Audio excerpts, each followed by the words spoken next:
Hello everybody out there on YouTube. Just wanted to make a video to show you how to prepare a Big Green Egg Calzone. A couple things that I wanted to run down is primarily the interior ingredients of the calzone. Got some fresh mushrooms there. Got some green peppers and onions and some yellow peppers in there. Some good old-fashioned Walmart mozzarella cheese. Jimmy Dean already ground sausage, which is super convenient. Some good old Hormel pepperoni, olive oil, garlic, and of course Prego pizza sauce. One of the ways that I love to make my calzone is you go to Publix, and inside the bakery they already have pizza dough out there for you. Now luckily my Publix, they already roll it out for you and put it in a convenience parchment paper, so it's already good to go. This is $2.99 a piece, so it's super cheap. Let's go over here to the tools section. One thing that you're going to need is a good pizza peel. I got this from I believe Whole Goods, anyway, it's by Pizza Craft. It's a good pizza peel. A lot of guys out there use the Big Green Egg one. I recommend one or the other. It's all the same, as long as it's a good size pizza peel. I recommend metal, not wood, just because you get the thinness there. Also, I have the Big Green Egg Calzone maker. What I've come to find is that this is the perfect size for my Publix pizza dough, so it works out great. And then of course I have the cornmeal. The cornmeal is the secret ingredient to getting things to work right on the Big Green Egg. Whenever it comes to doing pizzas, calzones, basically any sort of Italian bread dish. So just give me 1 second and we'll get the peppers and onions and mushrooms sauteed, and then we'll be good to go. Alright, just on the stove top I mixed a tablespoon of garlic. Mixed in my mushrooms and bell peppers. The reason why I'm doing this is just because the quickness of the calzone and how long it takes for it to cook is only about 10 minutes, which isn't enough necessarily to cook these vegetables. So I mean, if you like crispy vegetables inside your calzone, go right ahead and put in the raw vegetables. But if you like it to have a little bit more caramelized like I do, just go ahead and saute them like I'm doing here. Alright, couple of things I wanted to cover with you as far as the Big Green Egg itself is how I typically load my charcoal. Is load it right up to the fire ring. I go ahead and put in my electric fire starter, so it's at the bottom, so all the heat comes up. Of course, whenever we get started, before I put in my plate setter and my grill and my pizza stone, I want to make sure that you give it a good turn, so you make sure that all the heat is equal. Just to show you, in case any of you guys don't know what this is, it's a plate setter. I got the Big Green Egg one. Some people buy the aftermarket metal ones. If you can, that's cool. I like to stick with the ceramic ones, and of course the grate that will be holding up the old pizza stone. And of course, as you can see, my pizza stone's been used a good bit. Some burnt cornstarch on there, it's no big deal. But we're about to spark this baby up, and I'll let you know how to assemble it. Now that we got a rip-roaring fire going through our Big Green Egg, what we're going to first do is set in the plate setter. There are grooves inside the Big Green Egg that tells you where this bad boy goes. You got to kind of be quick about it. There you go. Once it's in, it's locked in place. Then after that, you're going to put in the metal grate. Again, this isn't really for anything more than just holding up the pizza stone itself.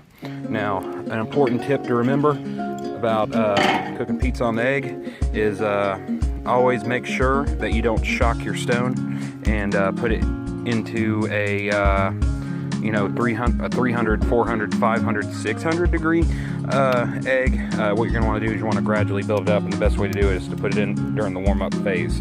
I'm just going to close the egg, and we'll come back to it whenever it's about 400, 500 degrees. Alright, now that I have the pizza dough on the Big Green Egg Calzone maker, first thing we're going to do is we're going to light it up with a little bit of pepperoni. Now just use as much or as little as you want. It's up to you. I do love me some pepperoni, so I'm going to be slinging a good bit on there. Now, whenever it comes to sauce, use however much you want, but keep in mind it is a calzone and not a pizza. I always think less is more, especially if you're going to have the greases and the oils and everything else from the pepperoni and the sausage and the cheese, and you just don't want to overwhelm it with sauce. The second move that I'm going to make is I like mine with sausage in it. I'm going to take some of that, like I said, that pre-ground stuff on it. Now, this is very similar to something that you'd find like on a Domino's pizza or Papa John's pizza or something along those lines. Again, tastes really good, super convenient because it's already done, it's already crumbled for you. You know, if you have any left over, you can just seal it up in its own little Ziploc bag, and it'll be good to go for next go around. Again, got my peppers, mushrooms, and all that goodness going on there. A little bit goes a long way. There we go. It's got that good garlic in it. Good for your heart, allegedly, which you're going to need it after you, ingest this. And then everybody's favorite part is the cheese. Again, just like the pepperoni, as much or as little as you want. Sometimes too much is too much, but you gotta do a pretty good amount of cheese on there to ruin my day. Anyway, all right, we're just about ready to fold this over. It's going to go back on the parchment paper. One thing that I like to do to help me peel it off whenever it comes time, sprinkle a little bit of cornstarch on there, so that whenever you do lay it down, it'll have a little bit of a barrier, so it won't want to stick to it. All right. Now comes the hard part. I'm just going to slowly flip it over, making sure it's nice and good there, and then we're going to crimp. Look at that, we got a nice little pocket there. All right, now just take a knife, go along the outside. Any excess you got going on, just gonna take it right off.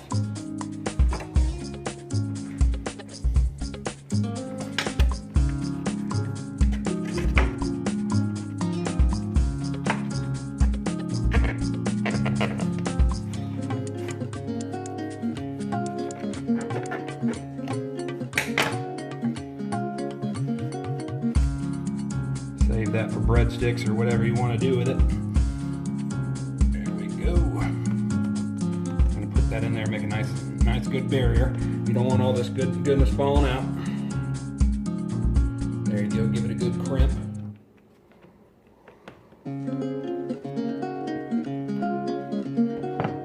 Make sure it's nice and crimped.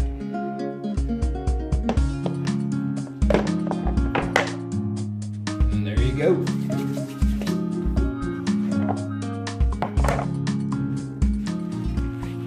Alrighty, we got this bad boy tuned up to about 600 degrees. Whenever it comes to pizza, hotness is the name of the game. First thing you want to do, sprinkle that cornmeal all over that stone. That's going to prevent the bottom of your calzone from burning. It's going to be going to make it really good. Just brush it on there, make sure it's even. There you go. Don't worry about how much you got there. All right, as you can see, we've got cornstarch on the peel as well. Just gonna take it, boom, it's right there on the stone, ready to rock and roll. Now, just to promote a good crust, what we're gonna want to do is brush on a good bit of olive oil.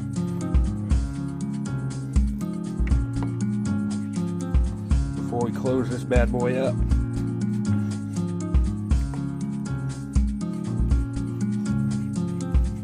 Hope I didn't shake the camera too much. There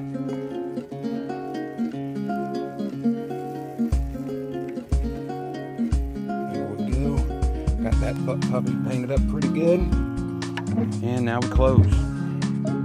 All right, we're gonna check on it here in about 10 minutes and see what we got. There we have it. As you can see, you get a little bit of the burnt cornstarch on it.